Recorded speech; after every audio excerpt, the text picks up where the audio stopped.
The Wall Street Journal says you need 1.46 million in order to retire. This is just so stupid. It's a study that they cite from Northwest Mutual, and I like Northwestern Mutual. I think they're a good company, but this is just so freaking stupid. And there is a spark of hope though in this report.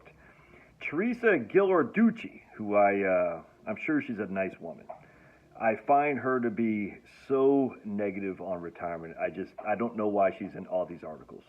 It's weird to me because her thinking is way out of line with the reality of that is. And I don't get it. Is she paid to be a negative Nelly? I don't know.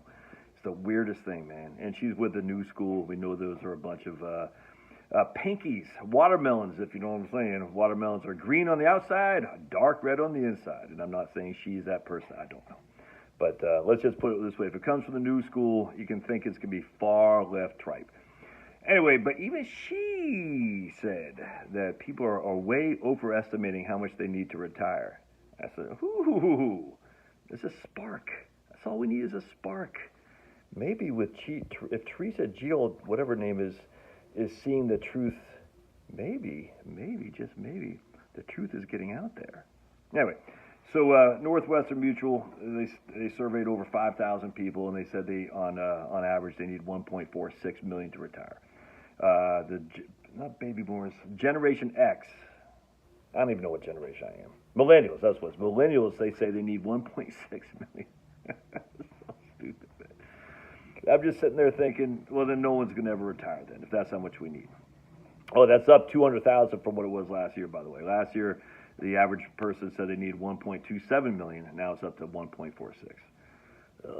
And so the premise of this is that, like Fidelity says, you need 10 times your salary in order to retire. So they say you're 65 years old and you make $75,000 a year. Fidelity says you need $750,000 in order to retire. Why is that so stupid? Oh, because that means you need $750,000 inherently.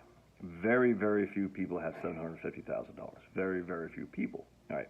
Part two of that is, why would you look at your last year of earnings, all right, and extrapolate anything off that into your future of retirement? They're two completely different categories. One is I'm making the most money, most likely I've ever made when you're in your late 50s and early 60s. Why would you use that as the premise for how much you need to retire? Well, the reason is because they're going to use the 80% pre-retirement income thing. Show me any evidence, that the average person spends anywhere near 80% of their pre-retirement income. Show me any evidence of that, any place, 100%. If not, so what do? We'd say, well, on average, a retiree spends not $75,000, not $35,000, we'll just say $50,000, $45,000, something like that. So if we look at our salaries that we've been making over the course of one's career, we made $20,000 when we were 20 years old, $30,000 at 30, just use that for example. Maybe we take that $75,000 and we half it for an average salary we made. So maybe we say, hey man, you've been making $75,000 a year, we're going to half that. $37,000, maybe need $370,000, if even that. Just use that for example. The whole point of you need 10%, 10 times your last year's salary is stupid. This isn't the last three, like a pension. A New York City cop, for instance, and I don't know if they still do, I imagine they do. They take your last three of your years, and that's what they base your pension on. Your personal retirement isn't like that, man. It's not like that. There's not the last three, and they base your pension on that. That's not how it works. Oh my goodness, it's so silly. But be it as it may, it is what we're looking at. So if you need 1.46 million to retire and you can't retire till then, congratulations. You're going to be in the top 1%. You're in the top 1%. I don't have 1.46 million. I even have $1 million. I don't. So I'm not going to be able to retire. Yeah, but Josh, you work for, you don't dig ditches. Exactly. I don't dig ditches.